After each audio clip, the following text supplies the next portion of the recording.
না, এটা বৈঠকও না, শিবিরের কোনো ব্যাপার নেই।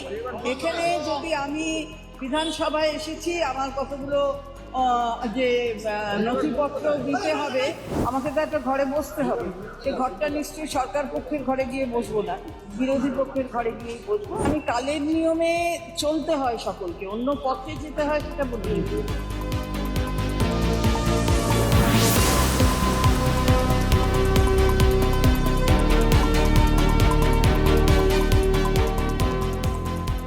তার সাফ বক্তব্য, তিনি যে পদত্যাগ করেছেন তা কিন্তু গতকালের যে তৃণমূল ভবনকে কেন্দ্র করে যে অচলাবস্থা তৈরি হয়েছিল তারপরই তার কাছে প্রাক্তন মুখ্যমন্ত্রী মমতা বন্দ্যোপাধ্যায়ের একটি ফোন যায় এবং তিনি নাকি সেই ফোন কলে তাকে বলেছিলেন যে চন্দ্রিমা ভট্টাচার্য দায়িত্ব নিয়ে পার্টি অফিসটাকে তুলে দিয়েছেন ঋতব্রত বন্দ্যোপাধ্যায়ের হাতে। এই কথাতেই তিনি মর্মাহত হয়ে পদত্যাগ করেছেন। আরো একবার শোনালেন সেই কথা এবং একই সঙ্গে খুবই উল্লেখযোগ্য যেটা বিষয়, যে পদত্যাগ পত্র তিনি মমতা বন্দ্যোপাধ্যায়ের কাছে পাঠিয়েছিলেন সেই পদত্যাগ পত্রে কিন্তু চেয়ারপারসন হিসেবে নয়, তৃণমূল কংগ্রেসের কোন সাংগঠনিক বা দলীয় পদাধিকার বলে নয়, তিনি অ্যাড্রেস করেছিলেন মমতা বন্দ্যোপাধ্যায়কে ফরমার চিফ মিনিস্টার বলে। অর্থাৎ বিশেষজ্ঞ মহলের ব্যাখ্যা, যদি ভবিষ্যতে এই চন্দ্রিমা ভট্টাচার্য ঋতব্রতদের দিকে সরাসরি ভাবে যান এবং সেক্ষেত্রে আইনি জটিলতা যাতে তৈরি না হয়, যে দুদিন আগে তো তিনি মমতা বন্দ্যোপাধ্যায়কে চেয়ারপারসন হিসেবে সম্বোধন করেছেন, সেই জটিলতা যাতে তৈরি না হয় সেদিকেই যেন একটি সুচারু চাল দিয়ে গেলেন চন্দ্রিমা ভট্টাচার্য।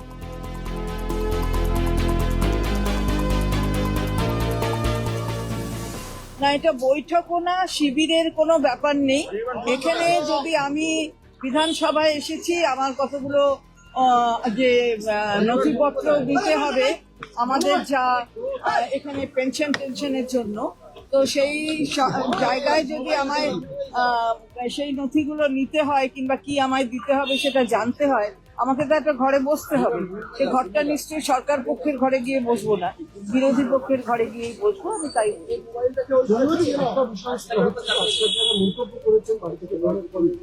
কালের নিয়মে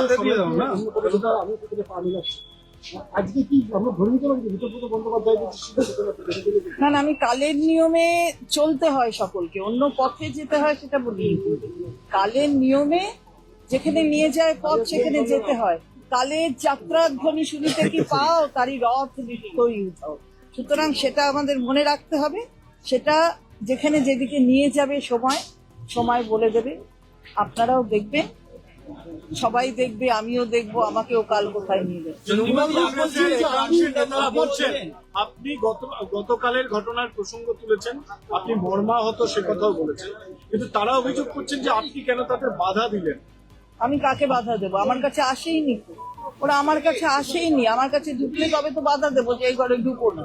আমি কোথা থেকে বাধা দেবো? কাদের বাধা দেবো? তাহলে যা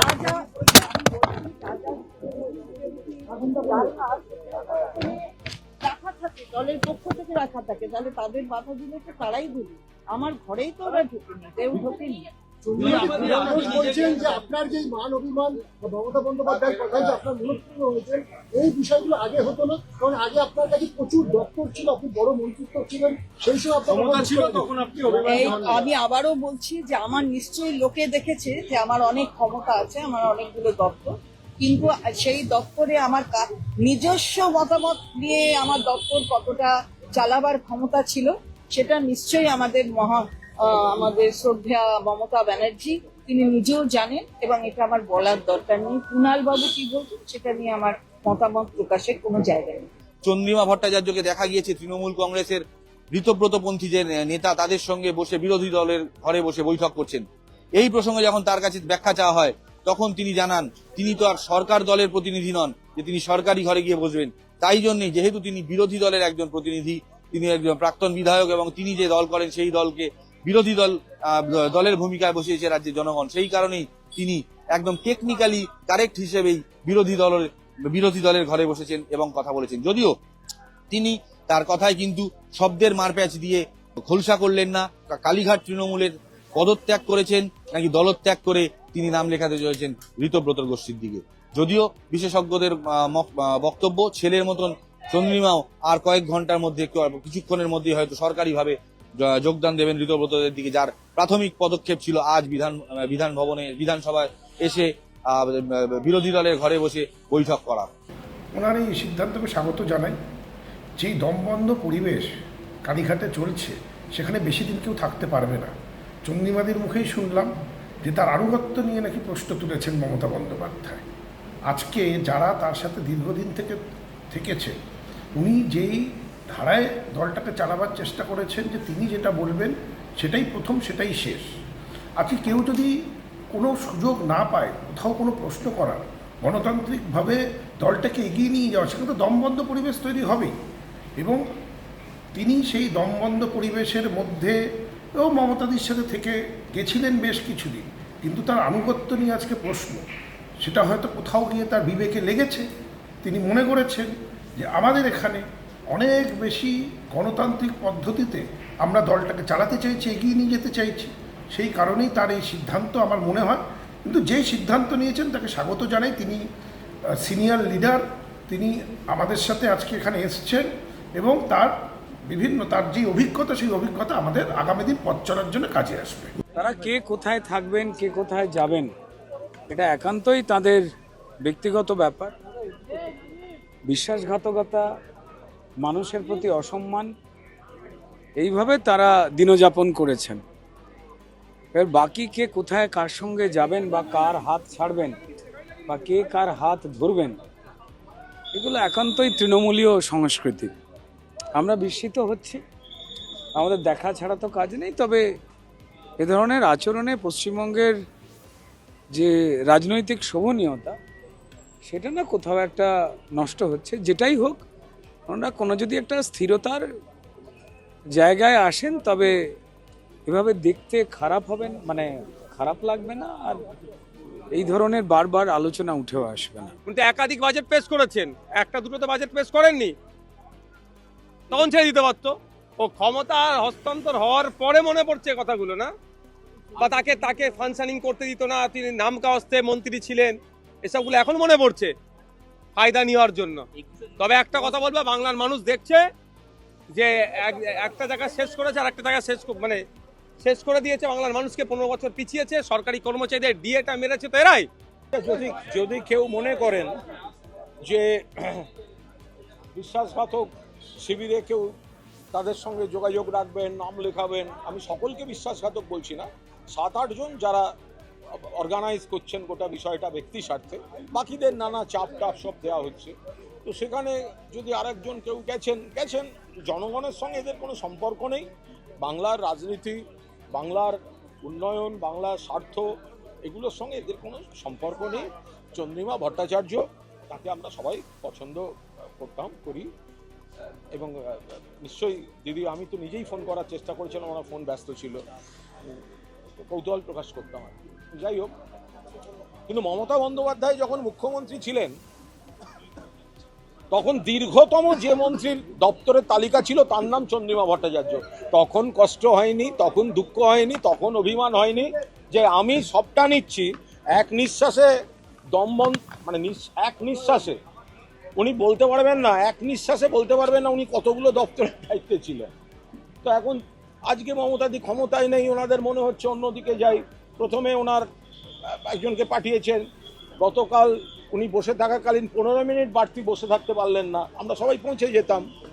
তো সেখানে ওনার মনে হয়েছে যাবেন, তো উনি সেটা আস্তে আস্তে সেদিকেই এগোচ্ছিলেন, গেছেন। কি করা যায়? গতকালকের ঘটনাটা কি একটা শুধুমাত্র স্টেজ যেটাকে ব্যবহার করে না, তার আগেও ওনার পরিবারের একজন ঘনিষ্ঠ ওইদিকে গেছেন। ফলে এগুলো তো আমরা দেখেছি। তা সত্ত্বেও আমরা ওনাকে যথেষ্ট শ্রদ্ধা করতাম, ভালোবাসতাম। বাট কাল যখন এইরকম একটা ঘটনা ঘটছে এবং বিইং প্রেসিডেন্ট পার্টির এবং তিনি সেখানে রয়েছেন, যদি আর কিছুক্ষণ ওখানে বসে থাকতেন, আমরা যদি পৌঁছানোর সময়টা পেতাম। উনি 7 তাড়াতাড়ি ওখানে, ওনারা আমাদের অন্য সহকর্মীরা রিকোয়েস্ট করেছিল যে দিদি আর একটু বসে যান, তিনি বলেন আমি এসবে থাকবো না, গাড়ি ডেকে বেরিয়ে চলে গেলেন। তারপরে আমাদের যে সহকর্মীরা ছিল তাদের বার করে দেওয়া হয়েছে। তো ফলে এটা তো প্রেসিডেন্টের কাছ থেকে কাম্য নয়। তো আমি আবার বলছি, মমতা বন্দ্যোপাধ্যায় যখন মুখ্যমন্ত্রী ছিলেন তখন দীর্ঘতম কতগুলি যে উনি মন্ত্রী এই কবছরে ছিলেন এবং সব প্রেস্টিজিয়াস দফতর ইনক্লুডিং ফিনান্স, তো তখন মনে হয়নি আজকে একটা কথায় নাকি খারাপ লাগছে, একটা কথায় নাকি দুঃখ হচ্ছে, তো তখন অতগুলো দপ্তর পাওয়ার আনন্দে বোধহয় গোটাটাই ছিল একদম মানে সর্বাঙ্গ সুন্দর। তো সুতরাং আজ হঠাৎ এগুলো মানুষ সবাই দেখছেন, চিনছেন। যখন মমতা বন্দ্যোপাধ্যায় মুখ্যমন্ত্রী তখন সব থেকে বেশি সংখ্যক দপ্তর যিনি পেয়েছেন কার্যত, তার এখন মনে হচ্ছে না যে আমি যারা মমতাদিকে অস্বীকার করছে আমি তাদের সঙ্গে যাব, তাদের সঙ্গে বসবো, তার ব্যাপার।